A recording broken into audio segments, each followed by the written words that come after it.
항상 같은 사람이죠. 제가 한 30번 만난 사람.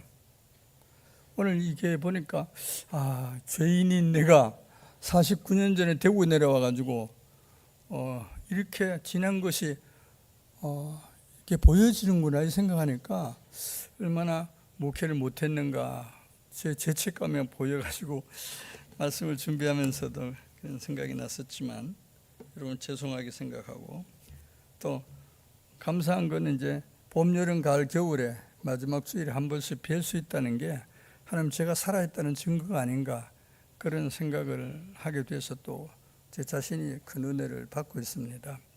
남은 여생은 제가 말을 할 수 있는 한 복음을 전하는 것이 제 사명이었고 저는 51년 4월 셋째 주일에 시골 교회에 바로 우리 집에서 뒷집까지가 5m 거리가 안 되는 곳에 첫 번째 갔던 게 제 인생의 시작이었고 신앙의 시작이었습니다.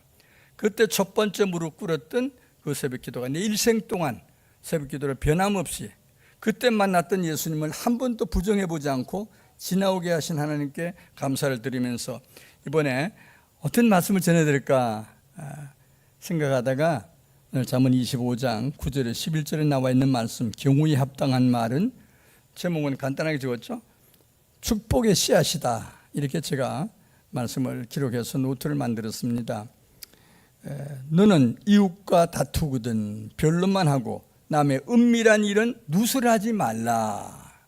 참 인생의 삶에서 다투는 일도 많고 이웃 사람하고 멀기도 하고 이런 삶을 살았는데 이 솔로몬은 이것을 우리에게 확실하게 말씀해 주었습니다. 그래서 듣는 자가 너를 꾸짖을 터이요 말 잘못하면 꾸짖음을 당할 때도 있습니다. 네게 대한 악평이 내게서 떠나지 않을까 두렵다. 그래서 우리가 인생을 살아오면서 제가 제일 두려워했던 게 악평하는 사람들의 얘기를 들었을 때 그 뒤에 어떻게 내가 대처하고 있는가. 오늘 11절 결론의 말씀이지만 경우에 합당한 말은 아로새긴 은쟁반의 금사간이라. 내가 이것 때문에 수년 동안 생각해봐. 합당한 말이 아로새긴 은쟁반의 금사간이라. 인생에 살아오면서 경우에 합당한 말을 한다는 게 참 어려워요. 자기에게 유리한 말은 말이 하지만 경우에 합당한 하나님의 마음에 드는 말을 하는 사람 얼마나 어려울까 그 생각을 하면서 저는 이제까지 살아왔습니다. 사람들이 사용하는 말은 하나님 아버지께서 자녀들인 우리 인류들에게 주신 가장 큰 축복의 시작이요 증거라고 믿고 있습니다. 좋은 말 할 수 있는 지혜는 큰 축복의 은사입니다. 인생의 삶에서 처음 인생의 다리를 놓은 것과 같습니다. 그래서 인생의 출발은 첫 말이 시작할 때 우리가 인생이 시작이구나 이걸 확인할 수 있다고 합니다. 그리고 자라면서도 그 언어의 사용이 그 삶의 전체를 보여주고 있습니다. 그래서 밖에서 제가 젊을 때 가끔 그런 평가를 해요. 말 잘하는 아이를 보면 야, 참 똑똑한 아이다. 어디 가든지 남에게 모범적인 삶을 사는 학생을 보고 야, 너 희망이 있다. 또 청년들을 보면서 그렇게 생각하며 자라왔습니다. 그리고 작년부 목회를 하면서도 이분은 좀 희망이 있겠구나. 그런 사람들 보면 야, 희망을 가집니다. 몇 주 나오나, 몇 달 나왔나, 몇 년 나왔나. 그래서 적어도 저는 한 4, 5년은 나와야 서류 집사를 시켜주고 1년은 나와야 뭐 합니까? 세례를 받게 하고 이런 게 제 목표였어요. 항상 편리한 대로 이끌어가는 게 아니라 그 제 인생의 삶이어서 오늘 25장 11절 말씀이 또 전해드렸지만 경우에 합당한 말이 얼마나 어려운가. 상황에 합당한 말. 이 땅을 살아가다 보면 이중적인 언어를 쓰는 사람이 많습니다. 진실하지 못한 사람. 신앙의 사람들, 집사가 되고 장로가 되고 권사가 되더라도 진실하지 못한 사람의 삶을 저는 보고 있을 때 얼마나 가슴이 아픈지 모릅니다. 이건 내 잘못이구나. 처음에는 그때 위치에서 평가하지만 이제는 내가 이렇게 잘못 모델이 됐구나. 인생을 이 땅에 살면서 모델로 살아가고 있는데 그래서 정말로 하나님 아버지께 복으로 받은 말의 사용 우리의 행복한 삶에서 하나님께서 동행하신다는 증거가 됩니다. 하나님께서는 복음을 잘 전하는 성도의 입술에 경우에 합당한 말의 모습을 보여줍니다. 거짓말, 위장 이런 말을 쓰지 않게 합니다. 그래서 무슨 대화이든 함부로 말하거나 자신의 지식과 지혜로만 말하는 사람이 생겨나면 무척이나 두려움을 느낄 때도 있었습니다. 하나님께 받은 은사로 말미암아 말이 잘 사용되어지는 것은 하나님과 영적 관계가 잘 이루어지고 있다는 증거입니다. 그래서 사도 바울 선생님께서도 고린도서 12장 8절 이하에 보면 그런 말 나오잖아요. 9가지 은사에 대한 얘기 나오잖아요. 어떤 사람에게는 성령으로 말미암아 지혜의 말씀을, 머리가 좋아졌다, 지혜의 말씀이 나온다. 어떤 사람에는 같은 성령을 따라 지식의 말씀이 나옵니다. 한번 읽었던 게 떠오릅니다. 수학 공식이 풀어집니다. 저도 지나고 보니까 중학교 3학년 때까지는 수학도 100점, 100점, 100점 이렇게 맞았다는 생각이 나요. 아, 왜 그랬을까? 그때는 우리 주님을 제가 어릴 때부터 4살 때 만난 예수 그리스도를 어릴 때부터 지금까 한 번도 부족해 본 일 없지만 그때가 너무 기뻤어요. 시험 점수를 100점 맞을 때는 마음이 기뻤어요. 하나님 주셨잖아요. 난 기억력이 없는데 하나님 왜 이렇게 해주셨나요? 그래서 고린도서 12장을 이해할 때 9가지 은사가 나오는데 그때 말씀이 막 떠오르는 거예요. 오늘날 여러분의 삶에도 다른 사람들의 말의 시작이 얼마나 중요한 것인가, 이걸 생각하고 사는 게 편리하지 않겠나, 유익하지 않겠나, 이런 생각이 듭니다. 그래서 저는 주일학교 하면서 유치원 교육, 또 초등부, 또 중고등부, 대학 청년부 이렇게 가르칠 때마다 그런 마음이 들더라고요. 야, 이 아이는 커서 뭐가 될까, 이런 생각을 해요. 그런 세월을 지나가면서 보니까 내 생각대로 되어지는 것 그렇게 많지 않았구나.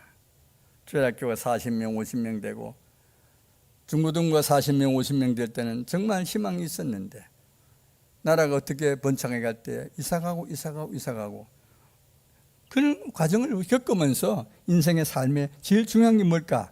바로 말 사용이다. 그래서 오늘 첫 번째로 언어 사용에 있어서 버려야 할 것과 꼭 기억해야 할 말이 있더라고요. 하지 말아야 할 말이 있어요. 특별히 오늘 말씀드리고 싶은 건 화내는 말, 다투는 말, 남 험담하는 말, 이런 말을 하지 않는 게 좋아요. 야고보 사도 1장에서 보니까 그렇게 기록했더라고요. 내 사랑하는 형제들아, 너희가 알지니 사람마다 듣기는 속히 하고 말하기도 더디하고 성내기도 더디하라. 이건 무슨 말일까요? 하지 말라는 거죠. 더디하다 보면 네 말 안 해야 되지. 사람의 성내는 것이 하나님의 일을 이루지 못한다고 그랬어요. 하나님의 뜻을 이룰 수가 없는 거예요. 그래서 우리는 더러운 것, 넘치는 악, 이 버리라고 그랬어요. 영혼을 능히 구원할 수 있는 하나님 말씀을 온유함으로 생각하라. 넓게 생각하라. 그래서 우리는 말씀을 행하는 자가 되고 듣기만 하여 자신을 속이는 자가 되지 말라고 그랬더라고요. 자신을 속이는. 어느 시골 마을에 허풍과 수단을 사용해 가지고 살아가는 그런 여인이 한 분 계셨어요.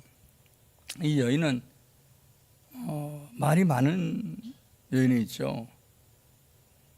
그래서 나쁜 일이 일어나면 이 사람 입으로 나가서 막 얘기해요. 아무 게 어떻게 살았대. 그래서 그 동네 한 어른이, 연세 드신 어른께서 어느 날 이런 생각을 했어. 이 여인을 내가 가만둬서 되겠나? 어른인데 내 나이가 이렇게 들어서 영감이지만 어느 날 불렀습니다. 이런 얘기를 했습니다. 자네는 말이 너무 많네. 허풍이 너무 과하네. 그러니까 충고적인 의미로 얘기를 했어요. 그때 여인이 이런 대답을 했습니다. 어르신, 얘기를 들을 때 참 재미있고 말씀 들으려고 제가요, 과정은 조금 했지만 다른 사람들한테도 나쁜 뜻을 가지고 표현을 하지 않았습니다. 그랬어요. 그때 어르신이 자료 하나를 이렇게 주면서 이런 얘기를, 자네가 한 말은 한번 여기다가 다 뱉어주면 좋겠네. 앞으로 무슨 말 하든지 내가 준 이 자료에다가 자네가 지금 한 말하고 그런 거 한번 덮어 이거 다 주면 내가 처리하겠네 그랬어요. 그때 여인이 갑자기 마음속에 양심에 가책이 왔습니다. 그리고 변화가 오기 시작해서 이 어르신의 말씀에 의미가 이런 뜻이겠구나. 그래서 마음속에 회개하는 마음 막 생겼어요. 저 어르신은 내가 이 동네 몇십 년을 살면서도 아무 말씀 하지 않았는데 왜 이런 얘기를 했을까? 그러면서 그때부터 이 여인이 말을 바꾸기 시작했습니다. 이 어르신 내가 은혜를 받았습니다. 저는 이 얘기를 들으면서 그때 그런 생각이 들어요. 아, 인생이란 게 이렇게 중요하구나. 어르신들이 내 말을 어떻게 듣고 계실까? 교회에서도 마찬가지예요.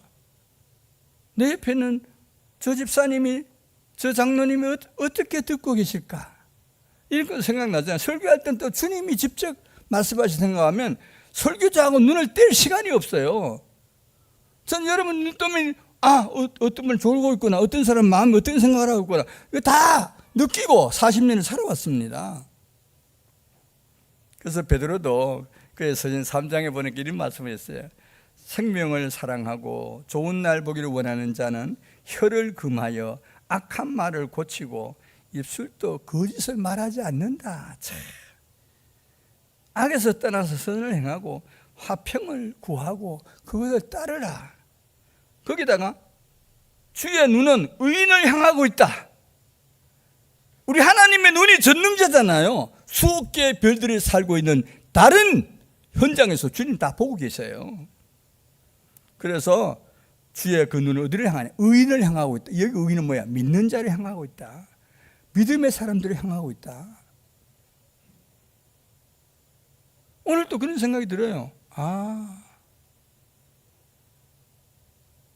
여기 한 70명도 안 되게 앉아있는데 내 마음속에 이게 다 내 죄다, 내 죄. 그전에는 평가했어요. 지난주에 왜 그 집사 안 왔어? 그 군사 안 왔어? 이렇게 말했는데 지금은 가서 눈물이 막 축축 흘러요. 하루에 안 울고 시작한 날이 없어요. 4시 전에 일어나지만 항상 마음속에 주여, 제가 다른 사람 같으면 원로 목사에서 뭐 나가지 뭐 멀리 가서 살면 되는 건데 퇴직금 받고 뭐 먹는 것도 넉넉할 끼고 그런 생각에는 저는 하면 4년 10개월 전에 9개월 지금 4년 9개월 10일 전에 이 생각을 잊어버리게 하나님 만드시더라고요. 하나님 나를 대구에 보내게 하신 섭리가 뭐냐? 그걸 생각하니까 죄인 중에 괴수야. 그래서 나는 이 대구 신천동을 엄청나게 대구를 사랑합니다. 어디 가든지 하나님 이 대구시면 지금은 248만 혹은 246만 숫자는 좀 틀리더라만 줄었다 하는 이 도시에 사는 이유가 뭐냐? 하나님의 영광이 이곳이기 때문에 저를 이곳에 파송된 건데 제가 농땡이 쳐서 전도를 못하고 최선을 다하지 못한 열매가 이것이라면 얼마나 어리석고 미련하게 보이겠냐? 주님을 쳐다보면 그래. 예배 시간도 안 맞아. 여러분이 지금 무슨 생각을 하는가는 어느 정도로 제가 예측을 하고 있어요. 지금 저 사람은 조는 이유가 뭐냐? 왜 저기 앉아있지? 여러분은 모르는 것 같죠? 하나님은 다 보고 계시지만 더더군 천사는 다 사진을 찍고 있겠지만 여기 앉아서 오늘 또 보면 그런 생각이 막 떠올라요. 그래서 시편 34편에 이런 말이 있더라고요. 생명을 사모하고 연수를 사랑하여 복받기를 원하는 사람이 누구냐? 네 혀를 악에서 금하며 내 입술을 거짓말에서 금할지어다. 살아있는 사람은 거짓말 하나도 못해요. 악을 버리고 선을 행하며 화평을 짜자. 화평을 따라다니. 화평. 서로 하나님 앞에 영광스럽게 사는 삶을 모델로 삼는다는 거예요. 그래서 하나님 얼굴은요, 악을 행하는 자를 향하여 자취를 땅에서 끊으려 하는도다. 악을 행한 사람 하나님은 말은 안 하고 있지만, 말씀은 안 하고 계시지만 끊어버려. 하나님, 그런 소리 듣고 사는 것보다는 하나님이 우리 보고 오늘 잘 왔다, 고맙다, 한 주간 동안 고생하는 거 안다, 네가 남의 집에 일하는 거 얼마나 고생스러운 거 내가 안다, 다 그렇게 말씀하고 계십니다. 그러니까 우리는 의인은 하나님 부르실 때 듣는다 그랬으니까, 여러분 교회에 와서 예배당에 예배 드리면서 감사해야 될 게 그거예요. 하나님이 내 얘기를 듣고 있구나 이 생각하니까 너무너무 감사한 거잖아요. 내가 집에 있을 때는 여러분 어떤 사람 예배당에 빠져나가면 자유다 이래가지고 자기 마음대로 말하고, 아니에요. 우리는 숨 쉬는 순간부터, 이 땅에 태어난 순간부터 하나님 우리의 일거수일투족, 한 걸음 걷는 거, 말 한마디 하는 거 다 기억하고 체크하고 계십니다. 인생사들을 살펴보다 보면 그런 게 있더라고요. 때때로 백성들이 저지른 죄 때문에, 지도자들이 저지른 죄 때문에 국가가 떠들썩하고 국민들이 불안에 떨고. 저는 우리 이명박 장로님 17대 대통령이죠. 2008년 3월 25일 날 2013년 3월 24일까지 그분이 수행하는 동안에 하필이면 그때는 서울을 많이 다녔고 그러다 보니까 많은 기도를 드렸습니다. 우리 대통령 이명박 장로님 대단하게 해달라고. 근데 하필이면 그 대통령과 함께 다니시던 장로 가운데 김차성 장로라고 저희 신학교에 3년 선배예요. 저는 대한신학교 23회였었는데 그분이 20회인데 어느 날 4학년 때 그분이 저를 불러가 얘기를 해요. 야,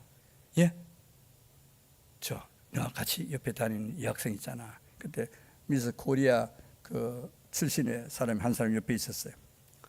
근데 그랬더니 나보고 야, 좀 소개 좀 해달라. 그때 못했습니다. 저보다 6년 선배였는데 오늘 말씀을 준비하다 보니까 그 사람 생각이 막 떠오르는 거예요. 김영삼 대통령 이렇게 위대한 대통령. 그래서 그 대통령 취임 이후부터 저는 30년 동안 청와대하고 연결이 되어 있는 게 많이 있었어요. 특별히 이명박 대통령 때는 청와대 전체가 한 7번 들어갔는데 그 대통령 마치고 나오기 전에 뭐 시작할 때는 2월 25일 항상 저하고 연결하고 그래서 가보기도 했지만 대통령 퇴임하기 전에 한번 청와대에 들어갔습니다. 한국교회 지도자 6분하고 한 10명이 들어갔었는데 청와대 앞에서 청와대 안에 회의장 있잖아요. 기본체 거기 딱 들어갔는데 하필이면 그냥 그 옆에 앉았어요. 대통령 옆에 제가 앉고 그다음에 부인 있고 권사님 그 옆에 앉고 이렇게 있었는데 여러 가지 얘기를 했습니다. 근데 바깥에 놓고 우리 황선 총회장이 한번 기도해 주세요. 그래서 기도하면서 제가 열심히 했습니다. 하나님 우리 대통령께서 맡겨주신 사명을 최대에 다해서 감당하게 해주십시오. 축복 얘기를 한없이 했습니다. 그리고 예수님의 기도하옵나니 그리고 오찬을 마치고 나오게 됐습니다. 그날을 잊어지지가 않습니다. 인생에 살아가면서. 그런데 어느 날 몇 년 전에 어느 날 감옥에 갔다는 소리 듣고 그분은 그런 분은 아닌데 이런 생각인데 지금은 색방이 나왔습니다만 오늘 말씀을 준비하다 보면 그 생각이 막 떠오르는 거예요. 인생에 살아가면서 어떤 경우가 있을 때 어떻게 대처하는가가 참 중요해요. 인생살이 하면서 저는 촌에 살면서도 그 세계를 하나님 경험하기 위해서 2020년부터 총회적으로는 총회장 하려고 나서서 10년 동안 3번을 떨어졌지만 누가 불평해 보지 않았습니다. 다른 사람 같으면 다른 교회 가지 뭐 말라고. 저는 여기 와서 5년째 근무할 때 점포 얻어가지고 시작할 때 너무 힘들어가 있는데 제 둘째 고모의 큰 사위가 부산에서 목회라고 했는데 고신측 이게 우리 한국의 최고의 교파잖아요. 보수 교파인데 거기에 총회 서기라고 있었는데 어느 날 나한테 연락이 와가지고 인간관계로 보면 사촌이잖아요. 우리 고신에 오면 내가 좋은 자리 부산에 하든 좋은 자리에 해도 내가 그때 한참 개척해가지고 지하철 내려가지고 교인 20명 정도 모였을 때인데 제가 한 말로 거부했습니다. 장로님 죄송하지만 참 목사님 죄송하지만 형님 뭐 그런 격이지만 연세는 저보다 15살인가 그렇게 많으셨다고 그러더라고. 둘째 공부에 첫째 딸이니까. 그래가서 오늘 말씀 준비하던 그 생각이 막 들어요. 그때 그 생각 들어서 내가 거기 가서 또 뭘 했을까? 하나님께 이 자리를 대구는 내가 떠나온 지 49년이지만 이때까지 와서 떠나가 보지 않았어요. 이걸 무시해 오지 않아요. 난 이 동네를 이제까지 살죠. 물론 10년 수성구에 저쪽 아파트에 거기 가서 9년 살다가 일로 이사를 왔지만 하나님의 영광이라는 게 이렇더라고요. 그래서 인생을 살아가면서 제일 중요한 게 주 안에 살고 있는가 아닌가가 중요하더라고요. 내가 주의 길을 가고 있는가 못 가는가가 더 중요하더라고요. 그래서 거짓말은 하면 안 된다. 진리를 얘기해야 된다라고 하는 걸 정말 머릿속에 딱 떨어져 있어요. 유명한 정치가들 수없이 봤지만 그 세계에서 내가 지나게 된 이유가 이 사람은 성격이 어떻고 그런 거더라고요. 국회도 국회의장실도 몇 번 가봤지만 하나님이 그곳에서 느낀 거 이 사람 역시 안수집사 맞구나. 이 사람 역시 장로 맞구나. 그런 생각을 하면서 그들 앞에서도 기도할 당당하게 했어요. 저는 기죽지 않았어요. 서울에 5만 명 되는 교회 대표라고 존경하고 난 대구에서 그 사람들한테 이걸 안 보여주게 기자들 한번 대구 대신교회로 불러온 일이 없습니다. 전부 다. 제가 총회장 당선되고 우리 장로님 그때 회원에 왔는데 끝나는데 기자가 50명이 왔어요. 야, 그래 기자들이 전부 다 내 옆에 가지고 그 총무한테 아니 목사님 총회장 당선되면요 대접을 해야 되는데 어떻게 하냐? 몇 명인데? 50명. 그래서 내가 정장님이 얘기하니까 그때 250만 원을 줘가지고 그냥 내가 총만 줘요. 이거 가지고 5만 돌아가든지 10만 돌아가든지. 내가 이런 일을 한번 해본 생각이 막 떠오르네요. 인생이 바로 산다는 게 얼마나 중요한 것인가. 하나님 역사라는 게 어떤 것인가. 진리를 시행하는 게 얼마나 중요한 것인가. 예수님도 요한복음 8장 44절에 보니까 이런 말을 하신 일이 있어요. 너희는 너희 아비 마귀에게서 났으니 너희 아버지의 욕심대로 너희도 행하고자 하느니라. 그는 처음부터 살인한 자요 진리가 그 속에 없으므로 진리에 서지 못하고 거짓을 말하며 또 그 말을 할 때마다 제 것으로 말하나니 이는 그가 거짓말장이요 거짓 아비가 됐습니다. 우리 제자 그룹에도 이런 게 생겼다는 걸 말씀해 주고 있습니다.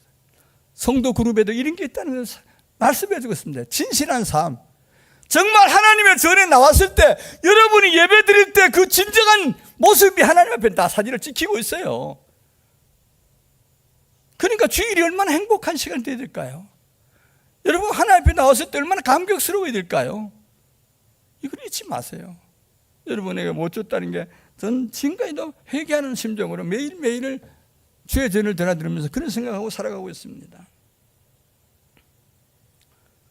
빌립보 2장에 보니까 이런 말씀이 있어요. 너희 안에서 행하시는 이는 하나님이시니 자기의 기쁘신 뜻을 위하여 너희에게 소원을 두고 행하게 하시나니. 이야, 고난 가운데도 복음 전하는 사도 바울이 빌립보 옥중에서 쓴 글입니다. 하나님의 종이 어떻게 옥중에 들어가 있는데 또 이 서신을 쓰겠습니까? 그래서 에베소, 빌립보서, 골로새, 빌레몬서 4개를 옥중 서신이라고 그러잖아요. 옥에서 쓴 하나님의 말씀이에요. 바울 사도. 누구한테? 빌립보 그 빌립한테 얘기를 한 거예요. 왜 그러냐? 너희가 흠이 없고 순진하여 어그러지고 거스리는 세대 가운데서 하나님의 흠없는 자녀로 세상에서 그들 가운데 빛들로 나타나 살아라. 예수쟁이가 대단한 거 정말 대단한 거예요.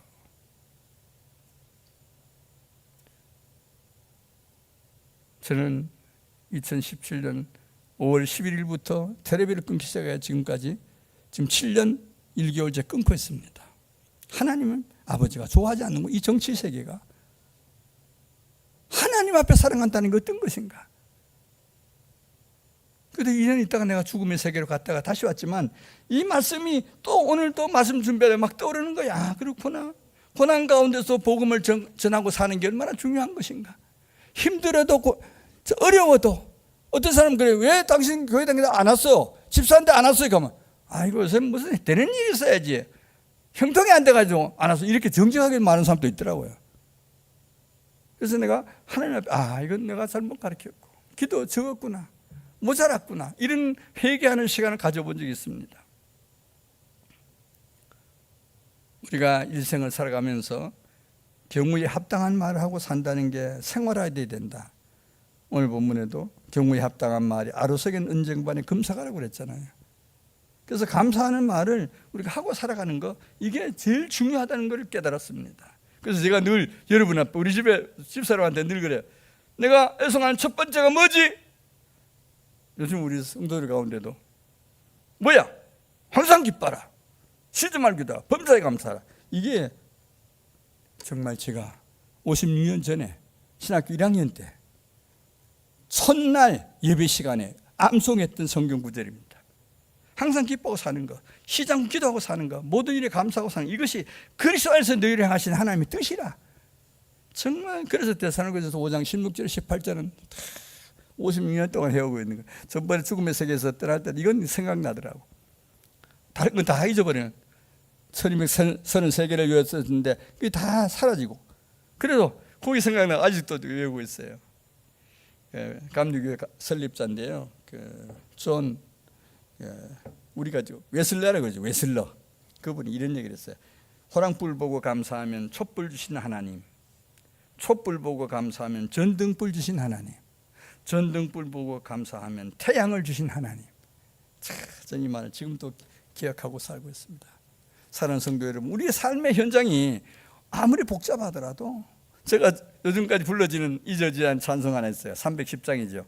아 하나님의 은혜로.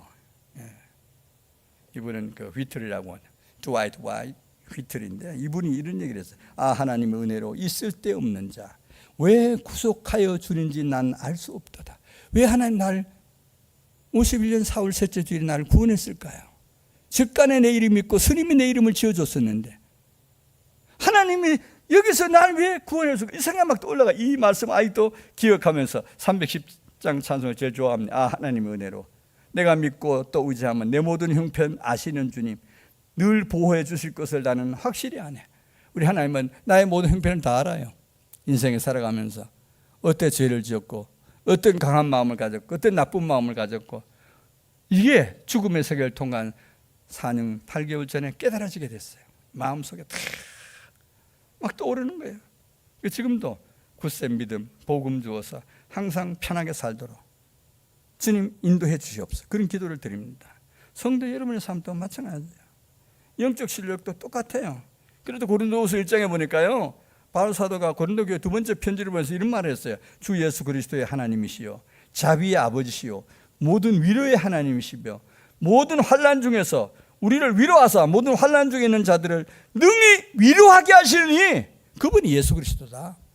예수 믿는 사람은 누구에게 위로받습니까? 어떤 날 어떤 집사가 교회를 안 나오면 물어보는데 누구 때문에 시험 들었어요. 그래 안 나오더라고. 지금 또 기억합니다. 아 그렇구나. 어떤 아이는 아이 때문에 또 그 집사를 내가 교회에서 상당히 키워가지고 장로로 됐으면 좋겠다 이런 총각 집사도 교회는 안 나오는 경우가 생겨가지고 그때 시험 받았어 내가. 인생을 살아가면서 그래서 늘 그냥 지금 우리 교회 진행하는 900여 분의 사람들 가운데 세례 학습 받다가 떨어진 사람 그 명단까지 이제 한 700명 내가 목사님한테 후계자로 줄 때 그 명단을 줬습니다만은 그 뒤에도 한 200명 보태가지고 생각이 날 때가 있어요. 그러면 지금도 이 집사 내가 잘못했구나 말 잘못했구나 아이가 있는데 그 집에 아이를 위해 축복을 못했구나 잘못된 걸 지적했구나 오줌 싼 걸 보고 왜 오줌 쌌나 이렇게 소리쳤고 이게 인생이구나 이걸 지금도 깨닫고 있습니다. 마가복음 9장 23절에 보니까 예수님 말씀하셨습니다. 할 수 있거든이 무슨 말이냐 믿는 자에게는 능히 하지 못할 일이 없느니라. 저는 이걸 지금도 믿습니다. 할 수 있거든이 무슨 말이냐 믿는 자에게는 능치 못할 일이 없어요. 하나님 우리를 그렇게 인도해 오셨어요. 그래서 히브리 교권에 보니까 발은 미끄러지더라도 혀는 미끄러뜨리지 말아라. 발이 길 가다가 미끄러질 때가 있잖아요. 우리가 요즘은 우리 길이 좀 이상해가지고 우리 인생이라는 게 이런 거라는 거예요. 늘 조심해야 사는 거예요. 말 한마디도. 그래서 제가 그전에 한참 공부할 때는 페르시아 속담에 대한 얘기를 읽다가 이런 걸 하나 발견해서 긴 혀는 짧은 삶을 재촉한다. 말이 기는 사람은 우리 인생의 삶을 재촉한다. 짧게 되면 빨리 죽는다 이 말이에요.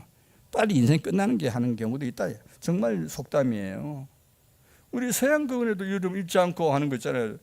아마 영어를 질문하는 사람 많잖아요. Silence is gold, speech is power. 실버, 파워가 아니고 실버구나. 그러니까 오히려 침묵이 금이고 웅변이 은이다. 저는 그때 그걸 기억하면서 지금도 말에 실수가 없는 삶이 인생의 최대 행복자였구나. 이런 생각이 들더라고요. 우리의 남은 인생. 정말 오늘 또 하나님 앞에 살아갈 때 인재가 중요하고 영적 지도자가 중요한 이 시대에 살고 있지만 하나님 앞에서 내가 바로 살고 있는가. 예배를 중요시 하십시오. 저는 인생에 주는 가장 큰 선물이 뭐냐. 예배라고 생각합니다. 예배는 어느 때 얻어지느냐? 지혜와 총명이 예배 때 얻어집니다. 난 여러분의 예배 자세가 중요함을 말씀드리고 싶어요. 예배 때는 집중해야 돼요.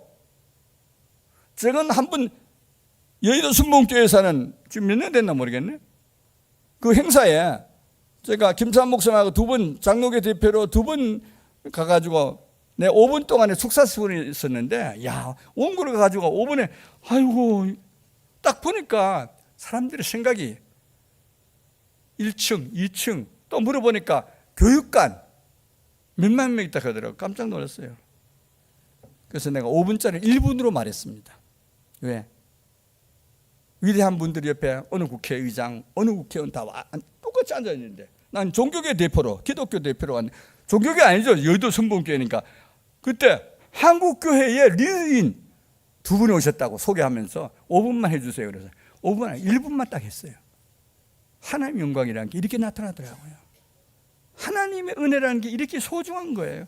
여러분 인생을 살아가면서 정말 오늘 말씀처럼 우리가 일생 동안 어떻게 살아가는 게 제일 중요하냐? 경우에 합당한 말을 하고 살자. 이것이 하나님의 축복의 씨앗이다. 성도들끼리, 재직들끼리, 장로들끼리, 성도끼리, 친구끼리 언어가 복음에 관한 유익한 말로 여러분 인생이 달라지고 팽창하게 늘어나고 부는 그렇게 늘어나고 인생의 삶은 길어지고 건강한 삶이 이어지기를 주님의 이름으로 축복합니다. 기도하겠습니다. 좋으신 하나님 아버지, 진심으로 감사합니다. 오늘도 주어진 이 말씀 우리가 마음에 명심하고 주의 나라에 들어갈 때까지 유효한 생명의 말씀이 되게 하여 주옵소서. 예수님의 이름으로 기도드리옵나이다. 아멘.